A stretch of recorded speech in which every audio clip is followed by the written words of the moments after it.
Now at 6, community members in McDonald County turn out to celebrate a brand new storm shelter that'll serve more than one purpose. Plus, the city of Nevada, Missouri rolls out a fair to help youth and with disabilities prepare for adulthood. And a familiar sight and sound at PSU for more than 3 decades will soon have a new home.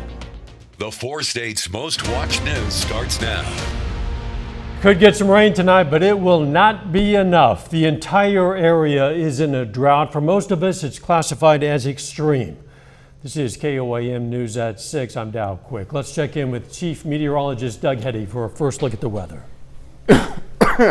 Yeah, we were actually looking pretty good in June and July. We got out of the drought that we were in last year, and then the past 2.5 months, we've had hardly any rain. Most of you at home have not had a single drop the entire month of October. But look at this, all this red, an extreme drought, then around it a severe drought. So we desperately need rain across the region. I have some good news for you.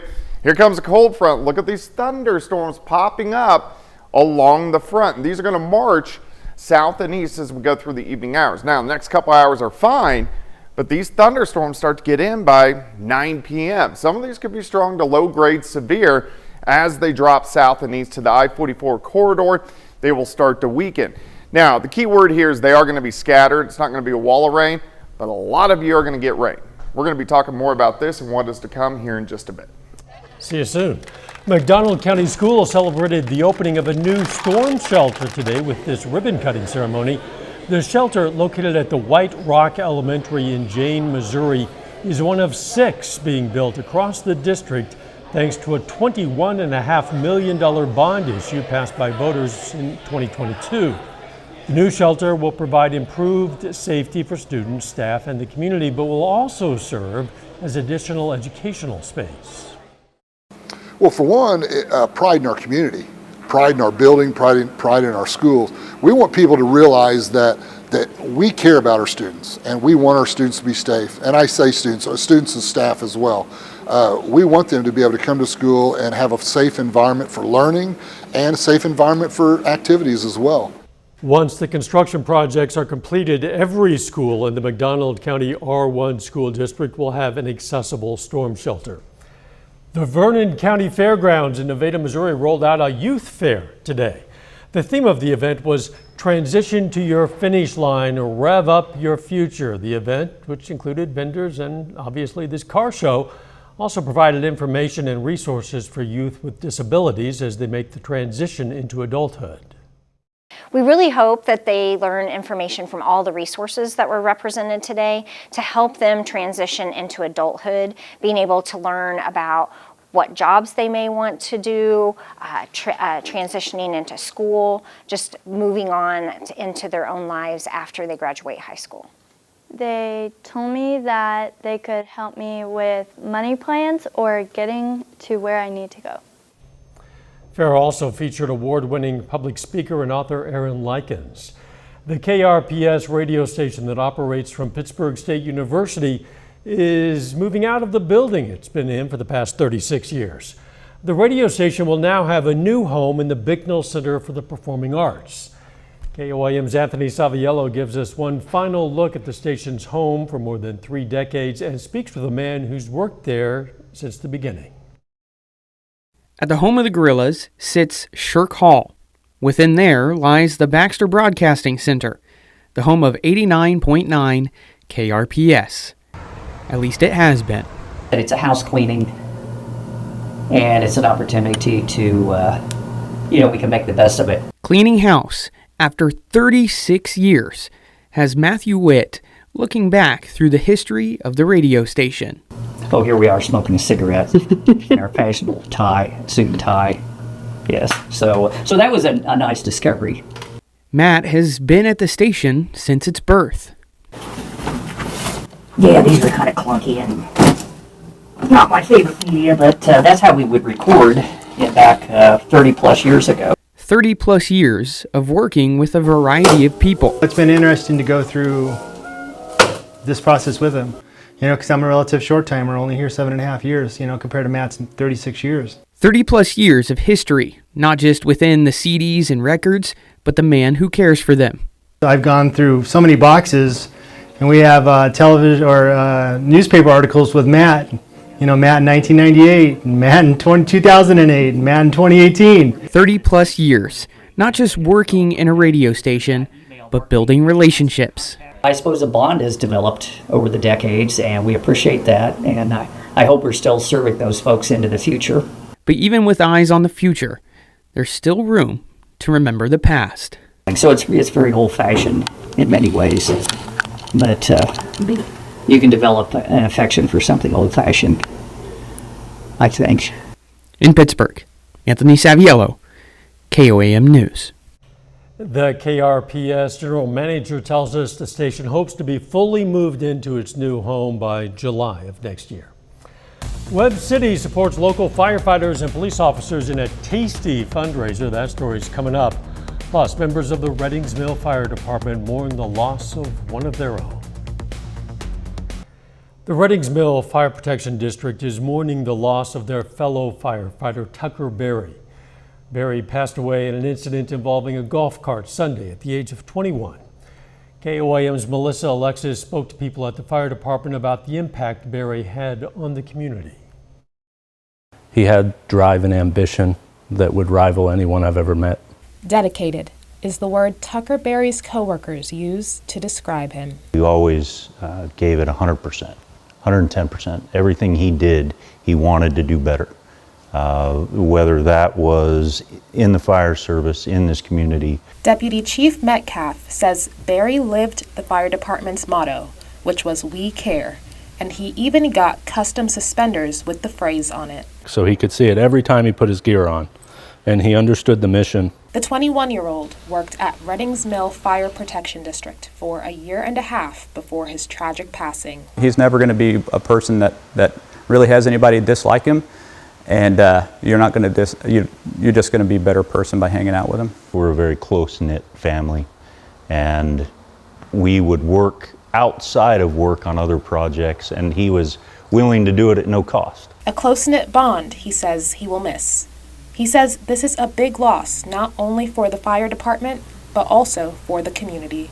Reporting in Reddings Mill, Melissa Alexis, KOAM News. Firefighters say he's known for his service in the fire service district and in his hometown of Lockwood, Missouri. The Webb City Police Department hosted its annual Badges and Burgers fundraiser at the Webb City Fire Department today. All proceeds will stay in the community. Organizations like the Senior Center, United Way, and more benefit from these funds. United Way funds 21 programs, 21 agencies, over 30 programs throughout Southwest Missouri and Southeast Kansas. So these funds will help United Way fund agencies that provide services in the area of education, health, and financial stability. Firefighters and police officers both involved in that fundraiser. The funds helped a first responder who struggled with a medical emergency. A Missouri television reporter is recovering after he was injured by a bullet fragment during a campaign event. That incident happened at a gun range near Kansas City this week. Now, according to reports, the bullet fragment ricocheted off a metal target. The reporter was covering a campaign event for U.S. Senate candidate Lucas Kunce. You can see Kunce helping tape up the reporter's arm after the accident. The reporter was taken to the hospital, just minor injuries, and was later released. A little bit later, district tournaments continue for some Missouri high school volleyball teams. John Dales has a preview of tonight's action coming up in sport. And thunderstorms increasing for us tonight. We're going to look at that coming up. 6-1 Pittsburgh State football heads on the road this Saturday to face undefeated Central Oklahoma in a game that very well could decide who wins the MIAA championship. These are games that you live for. These are games that you come to a place like Pitt State to go compete in. So I think it's going to be an awesome challenge for some of our guys, some guys to get to go on the road and face this challenge. This is a great test for us. It's going to be a great test for us. Watching film on them, their offensive line's really sound. Tight ends are really good. Receivers can fly. Running backs are really talented. But it all stems around their quarterback kind of and what he's able to do.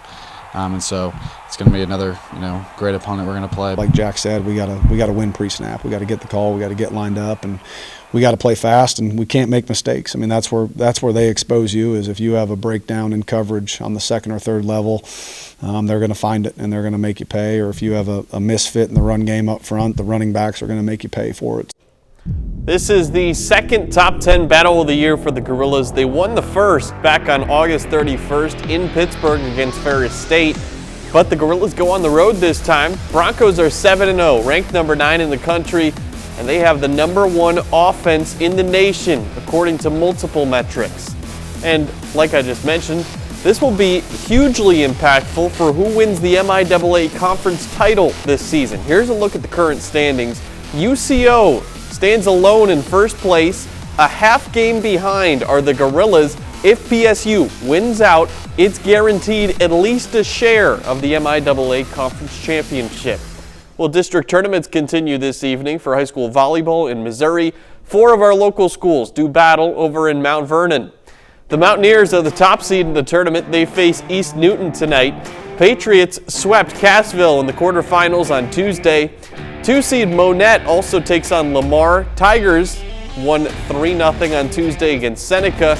We'll have highlights from both of these matchups later tonight at 9 and 10. Over to Kansas high school football. The final week of the regular season gets started a night early. Baxter Springs heads on the road to Galena for a CNC battle. Both of these teams have struggled this year. Bulldogs, though, have a chance to finish the regular season at 500, just 1 year removed from going winless. We'll have highlights from this one later tonight and tomorrow on Press Box. Over to pro football, Week 8 in the NFL gets started tonight, which features one of the top teams in the NFC. The Vikings go on the road to SoFi Stadium to take on the Rams. Minnesota just picked up its first loss of the year on Sunday. They're 5-1. They're tied for first place in a loaded NFC North. The Rams entered this contest with a 2-4 record. This one gets started at 7:15. You can watch it on Prime Video. Going to be a nice next couple of days for football all around the area. That Pitt State Central Oklahoma one, though, that's a type of game where it's felt like the whole season is built up to this one. Yeah, undefeated in 2 top-ranked teams. Yeah. It'll be fun to see. We'll be right back. Here's a look at what's coming up on KOAM News at 9 on Fox 14.